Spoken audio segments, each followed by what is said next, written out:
날고 나신 예수 그리스도 이름 받들어 기도하옵나이다. 아멘. 할렐루야. 하나님께서 우리에게 주신 말씀 함께 보겠습니다. 사무엘상 24장, 구약성경 사무엘상 24장 1절부터 22절 말씀까지 함께 보겠습니다. 구약성경 사무엘상 24장 1절부터 22절까지 말씀, 여러분들 찾으신 줄 알고 제가 봉독하겠습니다. 사울이 블레셋 사람을 쫓다가 돌아오매 어떤 사람이 그에게 말하여 이르되, 보소서, 다윗이 엔게디 광야에 있더이다 하니, 사울은 온 이스라엘에서 택한 사람 3,000명을 거느리고 다윗과 그의 사람들을 찾으러 들렴소 바위로 갈새 길가 양의 우리에 이른즉 굴이 있는지라. 사울이 뒤를 보러 들어가니 다윗과 그의 사람들이 그 굴 깊은 곳에 있더니, 다윗의 사람들이 이르되, 보소서, 여호와께서 당신에게 이르시기를 내가 원수를 네 손에 넘기리니 네 생각에 좋은 대로 그에게 행하라 하시더니 이것이 그날이니이다 하니, 다윗이 일어나 사울의 겉옷자락을 가만히 베니라. 그리한 후에 사울의 옷자락 뱀으로 말미암아 다윗이 마음에 찔려 자기 사람들에게 이르되, 내가 손을 들어 여호와의 기름 부음을 받은 내 주를 치는 것은 여호와께서 금하시는 것이니 그는 여호와의 기름 부음을 받은 자가 됨이라 하고, 다윗이 이 말로 자기 사람들을 금하여 사울을 해하지 못하게 하니라. 사울이 일어나 굴에서 나가 자기 길을 가니라. 그 후에 다윗도 일어나 굴에서 나가 사울의 뒤에서 외쳐 이르되, 내 주 왕이여 하매 사울이 돌아보는지라. 다윗이 땅에 엎드려 절하고, 다윗이 사울에게 이르되, 보소서, 다윗이 왕을 해하려 한다고 하는 많은 사람들의 말을 왕은 어찌하여 들으시나이까? 오늘 여호와께서 굴에서 왕을 내 손에 넘기신 것을 왕이 아셨을 것이니이다. 어떤 사람이 나를 권하여 왕을 죽이라 하였으나 내가 왕을 아껴 말하기를, 나는 내 손을 들어 내 주를 해하지 아니하리니 그는 여호와의 기름 부음 받은 자이기 때문이라 하였나이다. 내 아버지여, 보소서, 내 손에 있는 왕의 옷자락을 보소서. 내가 왕을 죽이지 아니하고 겉옷자락만 베었은즉 내 손에 악이나 죄가가 없는 줄을 오늘 아실지니이다. 왕은 내 생명을 찾아 해하려 하시나 나는 왕에게 범죄한 일이 없나이다. 여호와께서는 나와 왕 사이를 판단하사 여호와께서 나를 위하여 왕에게 보복하시려니와 내 손으로는 왕을 해하지 않겠나이다. 옛 속담에 말하기를 악은 악인에게서 난다 하였으니 내 손이 왕을 해하지 아니하리이다. 이스라엘 왕이 누구를 따라 나왔으며 누구의 뒤를 쫓나이까? 죽은 개나 벼룩을 쫓음이니이다. 그런즉 여호와께서 재판장이 되어 나와 왕 사이에 심판하사 나의 사정을 살펴 억울함을 풀어주시고 나를 왕의 손에서 건지시기를 원하나이다 하니라. 다윗이 사울에게 이같이 말하기를 마침에 사울이 이르되, 내 아들 다윗아, 이것이 내 목소리냐 하고 소리를 높여 울며 다윗에게 이르되, 나는 너를 학대하되 너는 나를 선대하니 너는 나보다 의롭도다. 네가 나 선대한 것을 오늘 나타내었나니 여호와께서 나를 내 손에 넘기셨으나 네가 나를 죽이지 아니하였도다. 사람이 그의 원수를 만나면 그를 평안히 가게 하겠느냐? 네가 오늘 내게 행한 일로 말미암아 여호와께서 내게 선으로 갚으시기를 원하노라. 보라, 나는 네가 반드시 왕이 될 것을 알고 이스라엘 나라가 네 손에 견고히 설 것을 아노니, 그런즉 너는 내 후손을 끊지 아니하며 내 아버지의 집에서 내 이름을 멸하지 아니할 것을 이제 여호와의 이름으로 내게 맹세하라 하니라. 다윗이 사울에게 맹세하여 사울은 집으로 돌아가고 다윗과 그의 사람들은 요새로 올라가니라. 아멘. 우리 오늘의 말씀과 함께 용서 진정한 승리라는 제목으로 우리 함께 은혜를 나누기를 원합니다. 사실 오늘 이 본문의 말씀은 굉장히 설교하기가 어렵고 또 마음에 부담이 있는 본문입니다. 저에게도 해당되는 말이고 아마 여러분들에게도 해당되는 말일 겁니다. 마음속에 용서하기 힘든 사람들이 있죠. 그 사람만 생각하면, 혹은 그 일만 생각하면, 그 사건만 생각하면 참 자다가도 벌떡일떡 일어나는 그러한 우리 인생의 상처 하나쯤은 다들 가지고 살아가지 않습니까? 그래서 오늘의 본문의 말씀이 참 우리들에게 어쩌면은 참 큰 도전이자 또 우리에게 챌린지가 될 수 있는 그러한 말씀일 것 같아요. 그래서 참 설교를 준비하는 제 마음에 두 가지 마음이 들었습니다. 하나는 오늘의 본문의 기가 막힌 본문의 말씀을 하나님께서 깨닫게 해주심으로 참 제 마음속에 기쁨이 있었습니다. 이 본문에 이런 뜻이 있구나. 그래서 말씀을 깨닫는 기쁨이 있죠. 오늘 또 새벽 예배 마치시고 또 어떤 분께서 본인께서 성경 말씀을 제대로 해석했는가 또 저한테 질문을 해오시더라고요. 속으로 기쁘고 감사하면서 참 저에게도 개인적으로 좀 도전이 되었는데, 이 말씀을 제대로 깨닫는다, 안다라고 하는 것, 분별한다고 하는 것은 참 소중하고 중요한 것 같습니다. 그래서 그러한 기쁨이 제 마음속에 있지만은 또 우리가 아는 만큼 어떻습니까? 또 순종해야 되는 그러한 짐이 또 도전이 우리들에게 있지 않습니까? 주의 말씀은 우리의 머리에서 이루어지는 것이 아니라 우리의 손과 발에서, 우리의 삶에서 하나님 말씀은 결실하는 것이죠. 그래서 오늘 우리가 이 말씀을 참 제 마음속에 그런 양가 감정이 드는 말씀이지만 우리가 다시 한번 하나님의 음성을 듣는다는 마음으로, 그죠? 순종하고 안 하고는 그 다음 문제예요, 그죠? 순종하고 안 하고는 그 다음 문제입니다. 저는 말씀을 맡은 자로서 여러분들에게 말씀을 전할 것이고, 또 여러분들은 하나님의 음성을 또 먼저 듣고 감격하시고, 우리의 힘으로는 할 수 없습니다. 그렇지만 하나님께서, 성령께서 우리에게 능력을 주실 때 우리 안에 진정한 승리, 진정한 능력을 맛볼 수 있는 그러한 귀한 간증이, 역사가, 열매가 우리 가운데 있게 되기를 소망합니다. 한마디로 말하면 여러분, 용서는요 자유하는 거예요. 용서는 뭐 하는 거라고요? 자유하는 거예요. 모든 짐으로부터 자유하는 거예요. 그게 참 힘든데요, 힘든데 자유하는 겁니다. 그래서 예수님께서도 우리에게 수고하고 무거운 짐진 자들아 다 내게 오라. 그래서 우리가 인생을 살아가면서 제가 언젠가도 말씀을 나누었죠. 사람이 이렇게 나이가 든다라는 것은, 또 성장한다고 한다는 것은 뭔가를 자꾸 내 안에 얻는 게 아니고요, 자꾸 버려가는 겁니다. 버려가는 거예요. 그래서 힘을 뺄 줄 알고 또 내려놓을 줄 알고 덜 소중한 것들을 이렇게 버릴 줄 아는 것. 그래서 이 이사를 많이 다녀보신 분들은 참 잘 버립니다, 짐을. 왜냐하면은 이사 가보면 이게 짐이라는 걸 알거든요. 그런데 이사를 가기 전까지는 그 짐이 짐같이 여겨지지 않아요. 또 쓸 때가 있는 것 같이 여겨집니다. 그죠?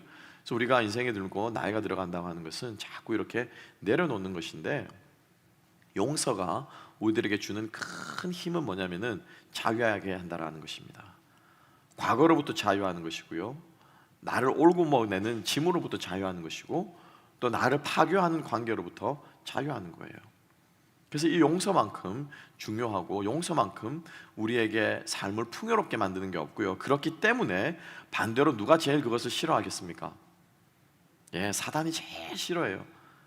그래서 딴 건 다 해도 이것만은 내가 용서 못하겠다 말하는, 그렇게 우리를 마음을 올가매는 것이 바로 용서입니다.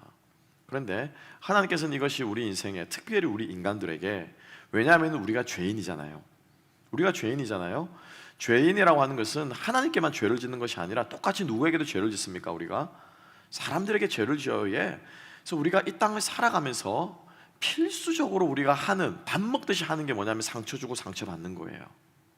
그래서 우리 주님께서 기도를 가르치시면서 땅을 위한 기도, 하늘을 위한 기도로 끝나고 1부에서 2부를 위한 땅을 위한 기도에서 두 번째로 강조하시는 것이 뭡니까? 우리가 우리에게 죄 진 자를 사하여 준 것 같이 우리 죄를 사하여 주옵시고 라고 말씀하고 있는 거죠. 그래서 우리 인간에게 있어서 이 용서만큼 중요한 것이 없습니다. 여러분, 끊임없이 용서하면서 털어내면서 살아가는 그러한 자유함이 우리 가운데 있기를 주님의 이름으로 축복합니다. 오늘 우리가 두 사람을 보겠습니다. 한 사람은 끝내 이 용서의 짐을 털지 못하는 사람이었고, 잘 아는 것처럼 또 한 사람은요, 이 용서의 짐을 털 줄 아는 사람이었습니다. 다윗의 일생을 보면은 다윗만큼 억울하고, 다윗만큼 한이 많고, 다윗만큼 우리가 오늘 전도사님도 말씀하셨지만 파란만장한 삶을 산 사람이 또 있겠습니까? 여러분, 다윗이 이스라엘의 왕이고 하나님 복받아 좋다고 그러죠. 근데 사실은 세속적인 가치관을 가지고 있는 사람이 성경을 객관적인 눈으로 다윗의 인생을 읽어보면은 그 누구도 다윗처럼 살려고 하지 않을 거예요. 왕이 되면 뭐 합니까? 끊임없이 역적의 모의로부터 칼날을 받아야 되고, 다윗이 왕이 되고 나서도 계속해서 반란이 일어났잖아요. 하다못해 심지어는 누가 왕을 향해 칼을 듭니까? 자기 아들이, 자기 아버지가 시퍼렇게 살아있는데도 칼을 들고 지가 왕 해먹겠다고 덤비는, 여러분, 이런 인생 살고 싶습니까? 저는 살기 싫어요. 그 메시아가 태어나고 안 태어나고 그거 하나님이 알아서 하실 일이고, 여러분, 다윗의 인생 그렇게 매력적이지 않을 수 있습니다. 누구에게? 세속적인 가치관을 가지고 있는 사람에게, 편안함을 추구하는 사람에게. 왕 돼서 뭐 할 건데? 왕 되면 좋잖아요. 천하를 내 마음대로 호령할 수 있고 모든 것이 내 한마디 돌아가는. 누가 그러더라고요. 군대는 보내기 싫어도 장부는 별을 닮아하다 그러더라고요. 맞습니까? 실제로 제가 아는 분이 조카가 별을 딱 달더니 완전히 뭐 사람이 달라 보인다고 그러면서 목사님 그러면서 군대는 보내기 싫은데 자식 군대 가는 게 죽어도 싫대. 근데 목사님 별은 달아볼 만 하더라고요. 그렇게 천하를 호령할 수 있는 그 왕, 세속적인 가치관이라는 거죠. 그래서 우리가 다윗의 삶을 이렇게 들여다보면 다윗만큼 파란만장한 삶을 살았던 사람도 없는데, 사실은 다윗이 그러한 삶을 이겨낼 수 있었던 힘 중에 하나가, 우리가 다윗을 이제 인물을 쭉 보지 않습니까? 다윗이 그 파란만장한 그 역경과 어려움들을 이겨낼 수 있었던 것 중에 하나가 끊임없이 다윗은 털어냈습니다. 털어낼 줄 아는 사람이었어요. 힘든 일이 있어도, 억울한 일이 있어도, 열받는 일이 있어도 다윗은 계속해서 이것을 주님 안에서 털어내고 소화해내고 해소하면서 그의 인생을 걸어갔기 때문에 다윗은 그 길을 감당할 수 있었다는 거 하는 것이죠. 아들이 자기를 향하여 칼을 들 때, 사울이 자기를 향해 끊임없이 그렇게 쥐잡듯이 쫓아올 때, 다윗의 부하들이 역적 모의를 하면서 쫓아올 때, 시글락 백성들이 실컷 목숨 바쳐 구해줬더니 자기를 밀고 해서 다윗의 손에 넘겨줄 때, 끊임없이 다윗의 인생에는 파란만장한 인생의 역경들이, 굴곡들이 끊임없이 있었지만은 그것을 이겨낼 수 있었던 유일한 이유는요, 바로 용서하는 마음, 용서를 통해서 끊임없이 그것을 짐을 내려놓는 마음이 다윗에게 있었기 때문이다라고 하는 것입니다. 근데 이 다윗과는 반대로 사울은요, 끊임없이 추구합니다. 끊임없이 쫓아갑니다. 끊임없이 무언가를 잡으려고 해요. 끊임없이 무언가를 성취하려고 해요. 그런데 결코 사울은 자기가 원하는 것을 가지지 못한 사람이었어요. 가만히 보면 그렇습니다.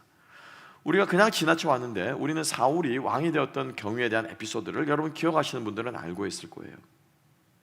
사무엘상 9장을 보게 되면, 참 이래서 이게 성경이 이제 내러티브를 좋아하는데, 사무엘상 9장을 보면은 사울이 사무엘을 만나기 전에 사건이 하나가 등장합니다. 이 사건 때문에 사울이 사무엘을 만나게 되거든요. 무슨 사건이냐면은 아버지가 양을 한 마리 잃어버려요. 암양을 한 마리 잃어버리자 사울이 아무래도 키도 크니까는 뭐 잘 보였는지, 그죠? 신체가 건장하니까 잘 보니, 야 네가 가서 양 찾아와라 그러는 거예요, 아버지가. 그러니까는 잃어버린 양을 찾아서 사울이 온 산골짜기를 헤매고 다닙니다. 그 양 찾았을까요? 못 찾았을까요? 찾았을까요? 못 찾았을까요? 못 찾았어요. 신학자들은 이 장면을 해석하면서 마치 다윗 사울의 인생이 이와 같다라는 거예요. 끊임없이 양을 찾아가지만은, 끊임없이 뭔가를 찾아가지만은, 끊임없이 다윗을 쫓아가지만은 결코 그 인생에 단 한 번도 취한 것을 취해본 적이 없는 사람이 사울이었습니다. 오늘 본문도 마찬가지입니다. 우리가 지난 시간에 잘 아는 것처럼 23장이 어떻게 끝났습니까? 어떻게 끝났죠? 다윗을 잡으려고 하다가 그 미끄러지는 바위 기억나시죠? 그죠? 미끄러운 바위, 셀라하만느 곳. 그래서 다윗을 잡기 직전에 있었는데 블레셋이 쳐들어왔다, 침공해 왔다는 거죠. 그죠? 사실은 그거 이그노르하고 그 보고를 무시하고 수색 작전을 포위망을 좁혀갔으면 다윗은 분명히 잡혔습니다. 도망갈 데가 없습니다. 사방에서 갔기 때문에. 그런데 어떻습니까?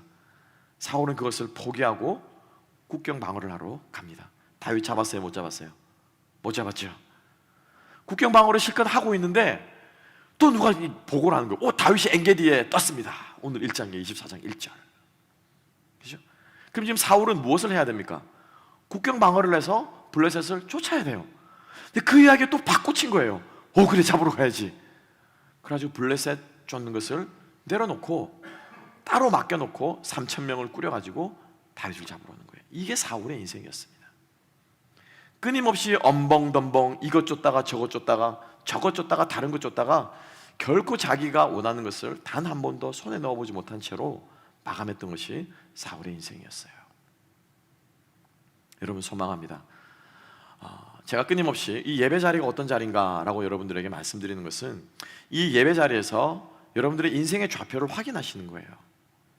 내가 이 땅을 무엇하러 살아가고 있는가? 내 인생이 어디로 흘러가고 있는가? 제가 요즘 허리가 되게 안 좋아가지고, 그건 한 달 반 동안 막 허리가 안 좋아가지고 고생을 했는데, 이런 날이 오네요. 이런 날이 오네요. 절대로 이런 날이 안 올 줄 알았어요. 그렇지 않습니까, 여러분? 다 그렇죠. 예, 뭐 거기에 동감하지 못하시는 우리 전도사님, 젊으신 분들, 우리 연자매 옵니다.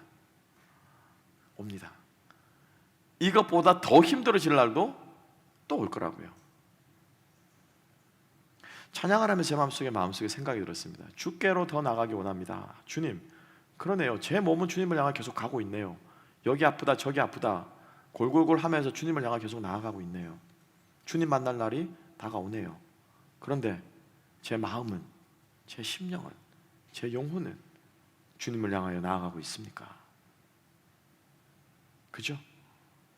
여러분들의 영혼은 주를 향하여 나아가고 있습니까? 여러분 착각하지 마세요. 나이가 들어간다고 영적으로 성장한다고요? 천만의 말씀입니다. 뭐라고 하면 천만의 말씀 만만의 콩떡이라고 그러네. 아니에요, 여러분. 아니에요.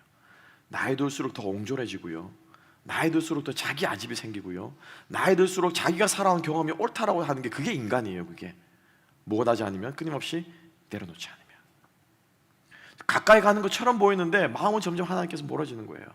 설교 말씀 들으면 다 뭐 그 말씀이 그 말씀이지, 뭐 다 옛날에 들었던 말씀이고 다 뭐 다 아는 말씀이지, 못해서 순종 못해서 우리가 힘들지 뭐 우리가 말씀을 몰라서 그러나 그 말은 맞아요. 또 뭐 그 말은 맞아요, 그죠? 근데 그 마음속에 뭐가 있는 거예요? 그 말씀 듣기 싫다라는 거예요. 계속 반복해서 그 말 하지 말라는 거예요. 다 안다라는 거예요, 그거 말씀. 그래서 몸은 가까이 가지만 주님을 향해서 마음은 가까이 나아가지 못할 수 있습니다. 그래서 그것을 확인하는 시간이 어떤 자리라고요? 예배의 자리라는 거예요. 예배 자리. 그걸 확인하는 시간이 공동체로 모이는 자리라는 거예요. 그걸 확인하는 시간이 서로의 상처를 듣고 아픔을 듣고 서로의 삶을 듣고 서로에게 기도 제목들을 나누면서 하는 이 나눔의 자리라는 거예요. 그래서 우리가 이 예배 자리를 통해서 우리의 인생이 헛된 것을 좇지 않고 주님을 향하여서 걸어가는 인생길임을 우리가 기억할 수 있는 우리가 되었으면 좋겠어요. 그래서 사울은 지금 블레셋을 쫓다가 지금 급격히 돌려서 다윗을 쫓고 있습니다. 그렇지만은 그 어떤 것도 잡을 수 없는 이러한 마음이 있었는데, 사울의 마음이 계속해서 그렇게 된 것이 바로 그거예요. 다윗만 생각하면 자다가도 이 인간은 꽂히는 인간인 거예요. 그죠? 예, 전쟁터에서도 적군이 지금 코앞에 다가오는데도 다윗 그러면은 그냥 패러라이즈 되는 거야. 완전 마비돼 버리는 거예요. 국사를 제쳐놓고 다윗 하면 꽂혀가지고 그 인간을 쫓아가야 직성이 풀리는 거예요. 이게 무슨 마음입니까? 자유하지 못한 거예요. 자유하지 못한 거예요. 다윗에서부터 결코 자유할 수 없는 마음. 자기가 마치 갑이 돼가지고 다윗을 어떻게 할 수 있는 것처럼 보이지만은 곰곰이 뜯어보면 지금 누가 끌려가는 것입니까? 사울이 다윗에게 끌려가고 있는 거예요. 그죠? 용서하지 못한 사람은 이렇습니다. 용서하지 못하는 사람은 이 네버 엔딩 게임에서 결코 자유할 수 없습니다. 오늘 내가 A라는 사람을 용서하지 못하면요, 내 인생에 A-라는 사람을 나타나면은 나는 여전히 수렁에 빠집니다. 그 사람이 다시 생각나면서 이 사람까지 묶어가지고 내 인생에 용서하지 못하는 사람이 2명이 됩니다. 3명이 되고요, 4명이 됩니다. 그런 부류의 인간은 꼴도 보기 싫어지는 것이죠. 축복합니다, 여러분. 자유할 수 있는 저와 여러분 될 수 있기를 주님의 이름으로 축복합니다. 자유하셔야 돼요. 그래서 사울이 다윗을 쫓아 그 얘기를 듣자마자 들어가죠. 들염소 바위 위로 가는데 갑자기 뒤를 보러 갔다라고 말하고 있습니다. 여기서 바로 뒤를 보러 간다라고 하는 것은 다른 말로 하면 발을 가린다라고 하는 2가지 뜻으로 해석될 수 있습니다. 하나는 용물을 보러 가는 것입니다. 발을 가린다고 하는 것이. 또 다른 하나는 뭐냐면요, 잠깐 쉬는 거예요. 신발을 벗고 다 벗고 이렇게 쉬는 것을 2가지 표현을 하는데 아마도 2번째 표현이 해석이 맞을 것 같습니다. 왜? 그렇게 해야만 다윗이 접근해서 옷을 베어가도 모르는 것이죠. 그래서 이제 피로에 지쳤는지 잠깐 쉬는 것입니다. 그래서 사울이 굴에 들어가서 선선한 굴에서 낮잠을 자면서 모든 무장을 해제하고 낮잠을 자고 있는, 잠을 자는데 다윗의 사람들이 이릅니다. 자, 4절 말씀 제가 읽겠습니다. 다윗의 사람들이 이르되 보소서, 여호와께서 당신에게 이르시기를 내가 원수를 내 손에 넘기리니 네 생각이 좋은 대로 그에게 행하라 하시더니 이것이 그날이이다 하니 다윗이 일어나서 사울의 겉옷자락을 가만히 베니라. 자, 여기서 우리는 2가지를 보아야 합니다. 첫 번째로는 이 사람들이 하는 말이에요. 사람들이 뭐라고 말하고 있습니까? 하나님이 주신 기회입니다. 그렇죠? 내가 사울을 네 손에 붙이리니 네 마음대로 네 소견에 오른 대로 하라. 네가 하고 싶은 네 좋을 대로 하라라고 말하는 것입니다. 누가 한 말이라고요? 누가 한 말이라고요? 예. 여러분, 이거 하나님이 주신 기회입니까? 아닙니까? 여러분이 다윗의 보좌관이다. 그 600명이죠. 400명 플러스 시글락에서 200명이 되었으니까 600명의 보좌관 중에 한 명이라면은 여러분이 다윗에게 뭐라고 조언했을 것 같습니까? 장군, 적장이 지금 쉬고 있습니다. 지금이 하늘에 주신 기회입니다. 자기를 쫓아오는 사람을 죽이는 것뿐만 아니라 그 사람이 없으면 자기가 뭐가 되는 거예요? 왕이 되는 거예요. 왜 왕이 되는 거예요? 그러면 같이 또 600명은 덩달아 뭐가 되는 겁니까? 다 한 자리씩 차지하는 거예요. 장관이 되고 뭐 차관이 되고 다 차지하는 거예요. 여러분이 그 중에 한 명이라면 여러분들은 뭐라고 다윗에게 조언하겠습니까? 아마 저라도 이렇게 조언했을 것 같아요. 그죠? 예, 그죠? 그래서 다윗이 그 말을 듣고 혹합니다. 혹합니다. 근데 결론부터 이야기해 봅시다. 4절에 정확하게 뭐라고 말하고 있습니까? 여호와께서라고 말했어요. 여호와께서 당신에게, 하나님이 장군에게 말씀하지 않았습니까? 하나님이 다윗에게 이 말 했어요? 안 했어요? 지금까지 사무엘상 1장부터 23장까지 읽어오면서 하나님께서 다윗에게 이런 말 한 적 있습니까? 없습니까? 없어요. 왜 없어요? 없어요. 그럼 지금 얘네들은, 이 사람들은 뭘 근거로 지금 다윗에게 이런 말을 한다는 거예요? 하나님이 주신 기회입니다. 장군께서 좋을 대로 하십시오. 뭘 근거로 이 말을 한다는 거예요? 뭘 보고? 뭘 보고요? 상황을 보고. 상황을 보고. 사울이 지난 시간에 한 것과 똑같은 반응이죠. 사울이 상황만 보고 이것이 하나님께서 나에게 주신 기회다라고 하면 다윗을 잡으러 가잖아요. 그죠? 다윗 잡았어요? 못 잡았어요? 못 잡았어요. 못 잡았어요. 다시 한번 말씀드립니다. 상황이 아니라 뭐예요? 말씀이에요. 말씀이에요. 하나님의 뜻이에요. 그 인생이 성공한 인생인 줄로 믿으시기 바랍니다. 그 인생이 하나님께서 말씀하신 대로 살아가는 인생이 뭐예요? 성공한 인생이고 마지막에 하나님께서 우리에게 복 주시는 인생인 줄로 믿으시기 바랍니다. 반대 상황도 마찬가지예요. 상황과 환경과 자기 판단으로 해서 망한 인생이, 쪽박찬 인생이 있는데 예수님의 비유 가운데 나오는 한 달란트 그대로 남긴 인생이에요. 그 종이에요. 그죠? 자기가 상황을 보고 자기가 자의적으로 판단해가지고 우리 주인은 굉장히 엄격하고 불의의 이득을 취하는 것을 원하지 않고 차라리 그럴 바에는 이걸 묻어두는 게 좋겠다. 주인의 뜻을 헤아리지 못하고 자기 스스로 판단해서 망한 인생입니다. 여러분 기억하시기 바랍니다. 상황과 환경이 아니고요, 주의 말씀이에요. 매일같이 아버지의 말씀을 읽고 그 말씀을 내 삶 속에 적용해 보려고 노력하고 이 훈련이 되어 있지 않으면요, 여러분 결코 우리들의 가운데 큰 위기나 선택의 기로가 왔을 때 여러분 잘할 것 같죠? 나는 사울처럼 그렇게 안 할 텐데 그럴 것 같죠? 그렇지 않아요. 여러분 축복합니다. 끊임없이 주의 뜻을 분별하고 그 뜻에 순종하기를 힘쓰고 애쓰는 저와 여러분 될 수 있기를 주님의 이름으로 축복합니다. 다윗이 골리앗 앞에서 당당할 수 있었던 그 짐승 같은 골리앗 앞에서 당당할 수 있었던 이유는 끊임없이 다윗은 곰 앞에 서봤어요. 끊임없이 다윗은 사자 앞에 서봤어요. 맹수의 이빨 앞에 담대하게 나아가 봤어요. 자기의 목숨을 던질 줄 알아, 이 경험이 있었어요. 그래서 다윗은 골리앗 앞에서도 당당할 수 있었던 거예요. 우리의 믿음은 하루아침에 생기지 않습니다, 여러분. 끊임없이 믿음의 훈련을 할 수 있는 저와 여러분 될 수 있기를 주님의 이름으로 축복합니다. 말씀 읽으십시오. 그리고 말씀을 적용하려고 노력해 보십시오. 그리고 내가 읽은 말씀이 내가 제대로 읽었는가를 물어보시고 나누시고, 여러분들이 하나님의 뜻을 분별하기에 부단히 노력할 때 우리는 주님의 뜻을 따라 지혜롭게 하나님의 뜻을 따라 선택하고 행동할 수 있는 저와 여러분이 될 줄로 믿습니다.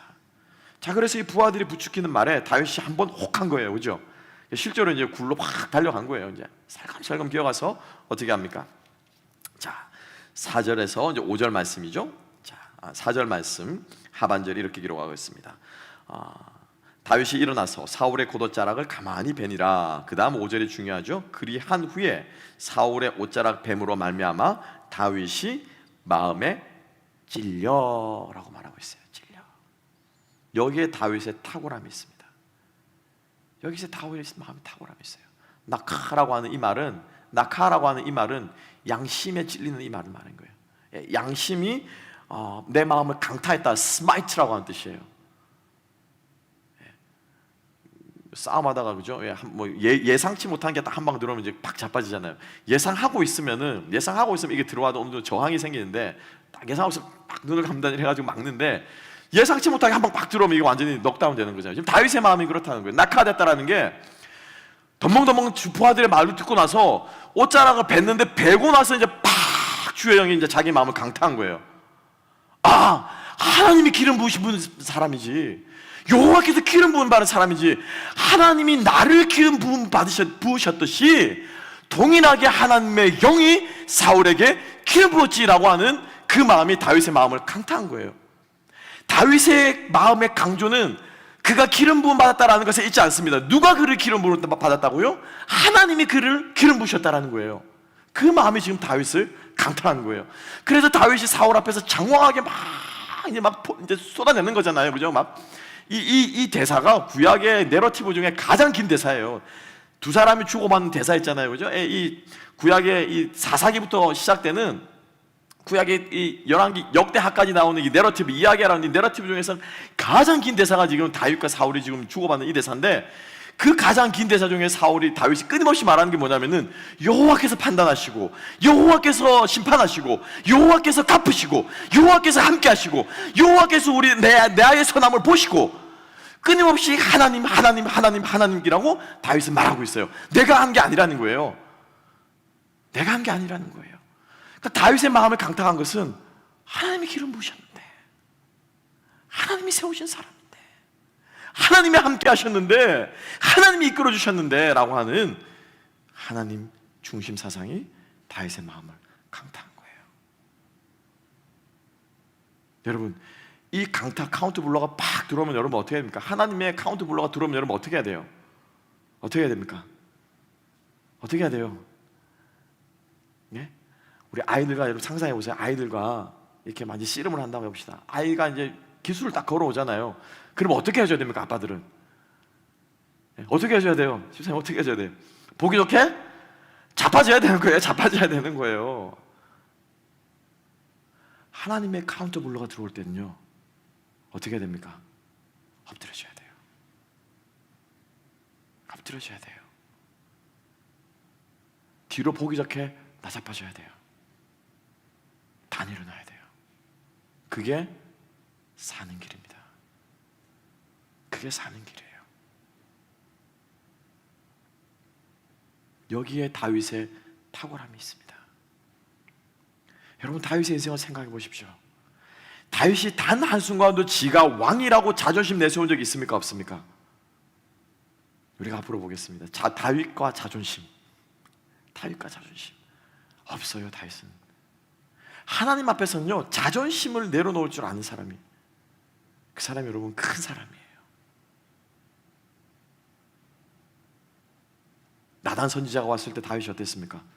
넙죽 엎드려졌죠. 압살롬이 자기를 치려고 왔을 때 다윗이 어땠습니까? 다 내려놨습니다.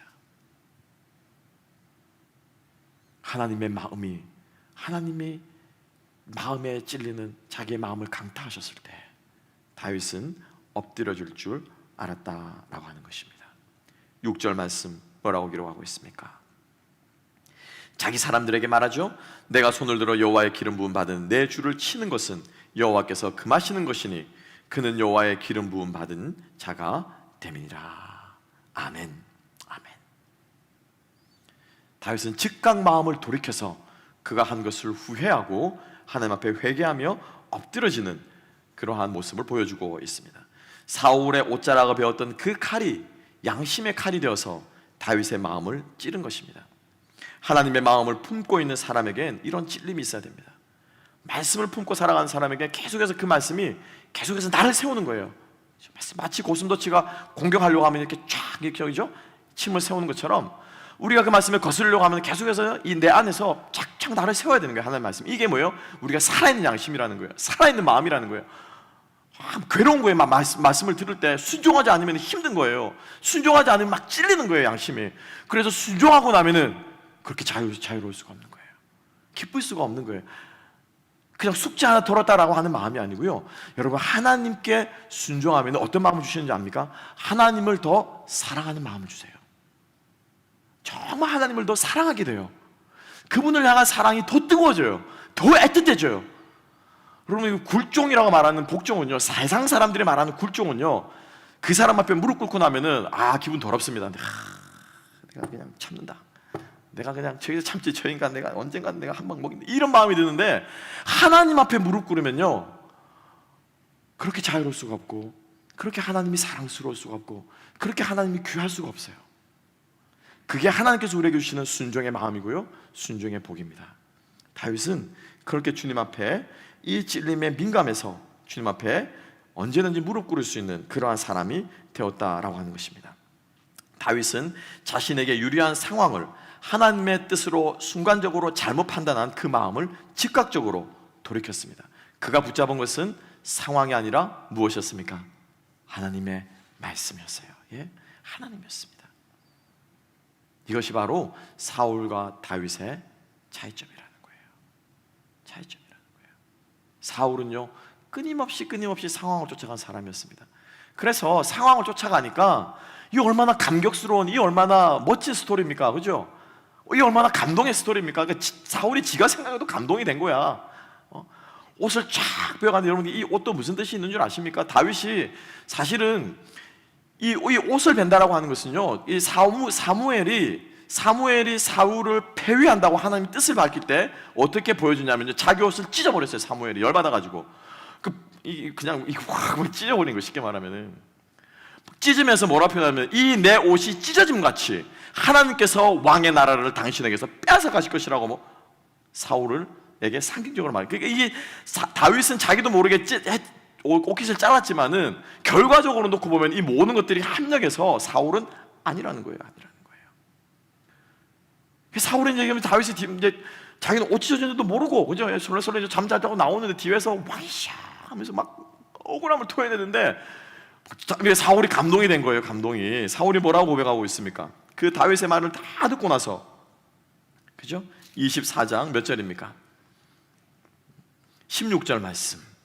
다윗이 사울에게 이같이 말하기를 마침에 사울이 이르되, 내 아들 다윗아. 언제 다윗이 아들이었다고?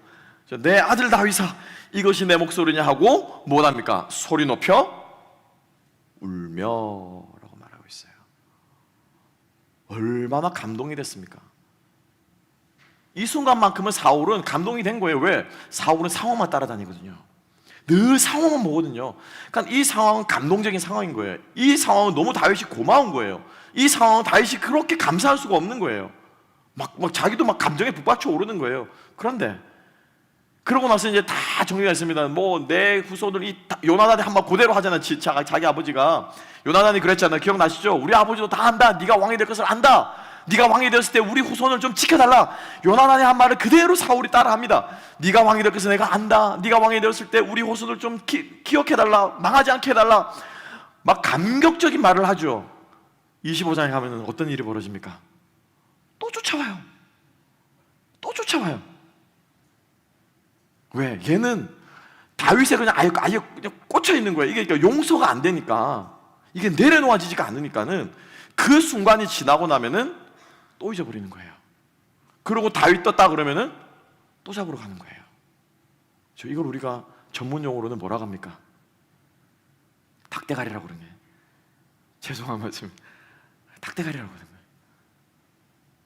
얼마나 어리석습니까? 용서하지 못하면 그래요. 용서하지 못하면. 그래서 다윗과는 상반되게 사울은요, 끊임없이 무엇을 쫓았다고요?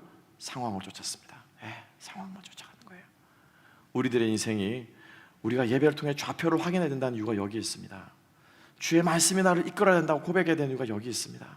상황이 그리 아니할지라도 난 여호와로 기뻐하겠습니다. 우리의 양이 없고 외양간 송아지가 없고 소출이 없고 당장 내일 때거리가 없어도 하나님은 선하시고 하나님은 내 인생을 붙들고 계시고 주님이 내 생명의 주인이라고 고백할 수 있는, 이것이 말씀이 끌어가는 인생인 거예요.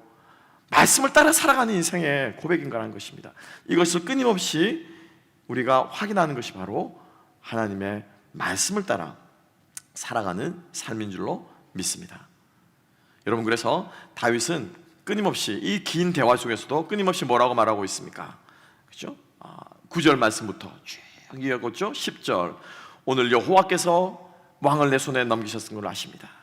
그리고 또 뭐라고 말하고 있습니까? 12절 말씀, 여호와께서 나와 나 사이, 왕과 나 사이를 판단하시고 여호와께서 나를 위하여 왕이 보복하시거니와. 15절 말씀, 그런즉 여호와께서 재판장이 되어서. 끊임없이 다윗은 하나님께 호소하고 있는 모습을 볼 수가 있습니다. 여러분, 용서하실 때요, 그렇게 용서하시면 돼요. 하나님 아시죠? 하나님이 알아서 해주세요. 하나님이 용서하시겠다고 하는데 제가 그 사람을 죄 갚음할 이유가 없습니다. 하나님이 그 사람의 죄를 사해 주셨는데 제가 뭐라고 하나님 머리 위에 꼭대기에 앉아가지고 제가 그 사람을 옳으니 그르니 심판할 자격이 어디 있겠습니까? 그러니 하나님이 알아서 처리해 주세요. 주님 앞으로 우리의 관계들을 가져가는 지혜가 있는 저와 여러분 될 수 있기를 주님의 이름으로 축복합니다. 10절 말씀 특별히 우리가 주목해서 보겠습니다. 오늘 여호와께서 굴에서 왕을 내 손에 넘기신 것을 왕이 아셨을 것이니이다. 어떤 사람이 나를 권하여 왕을 죽이라 하였으나 내가 왕을 아껴 말하기를 나는 내 손을 들어 내 주를 해하지 아니하리니 그는 여호와의 기름 부음을 받은 자이기 때문이라 하였나이다. 자, 다윗이 사울을 어떻게 했다고요? 아낀다라고 말했죠. 이 아낀다는 말은 조금 원어 어감을 바깥스럽게 번역하지 못한 거예요. 다른 말로 말하면요, 긍휼히 여긴다라는 표현이, 타하스라고 하는 말은 더 불쌍히 여기고 긍휼히 여긴다라고 하는 말이 정확합니다. 그러니까 하나님의 눈으로 사울을 바라보면 긍휼한 마음이 생기는 거예요. 굴까지 들어가서 옷까지 벗는데 눈이 번쩍 뜨이면서 사울이 누군지를 보는 그 눈을 누가 하나님께서 다윗에게 주신 거예요. 불쌍한 마음이 생깁니다. 지체를 위해서 기도하면, 사람들을 위해서 기도하면은 하나님께서 우리에게 하나님의 눈을, 하나님의 마음을 주실 줄로 믿습니다.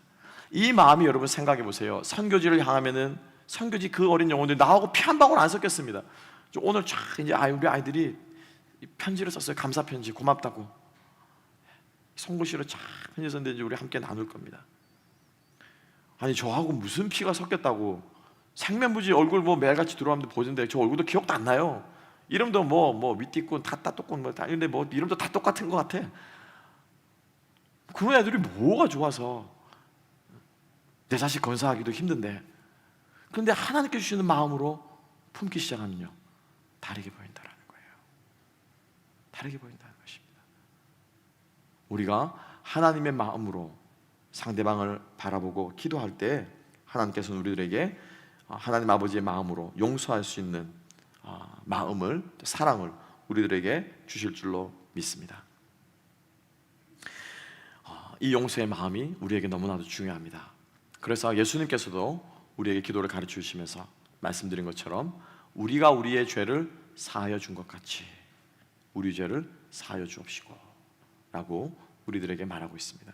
우리 안에 관계 회복이 일어나야, 우리 안에 용납과 용서가 일어나야 우리가 비로소 하나님의 뜻이 우리 안에 이루어지는 통로의 역할들을 우리가 감당할 수 있게 된다라고 하는 것이죠. 뜻이 하늘에서 이루어진 것 같이 땅에서도 이루어질 때 가장 먼저 필요한 것은 일용할 양식을 주님께서 책임지시는 줄로 믿습니다. 나라와 의를 먼저 구할 때 결코 굶지 않습니다. 꽃 한 송이를 입히시고 나는 새를, 공중나는 새를 먹이시는 하나님께서 하나님 나라와 의를 구하는 우리에게 필요한 것을 채워주십니다. 그리고 우리의 하나님 나라가 어디 가운데서, 관계 가운데서 이루어져야 되는 거예요. 성도들 간의 관계 가운데서, 믿지 않는 세상과의 관계 가운데서 이 관계 안에 하나님의 나라가 세워져야 한다라고 하는 것입니다. 그래서 하나님께서는 그 용서의 중요함을 우리들에게 가르쳐 주셨습니다.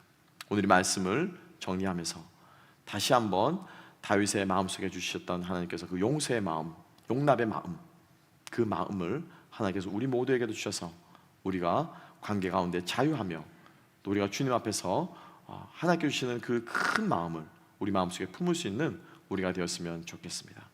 멕시코 이 남쪽에 있는 첼레리라고 하는 부족의 원주민이 가지고 있는 성경이 있대요.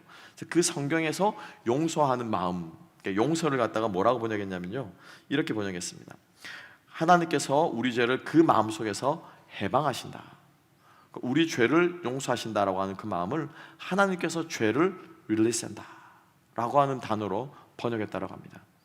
우리가 하나님께 주시는 진정한 용서의 마음을 우리 마음 가운데 가지게 될 때 여러분 우리는 자유하게 될 줄로 믿습니다. 우리의 마음으로부터 자유하며 끊임없이 우리를 얽어매는 것부터 자유하며 우리가 주님 앞에서 아름답게 우리의 인생을 살아갈 수 있는 저와 여러분 될 수 있을 줄로 믿습니다.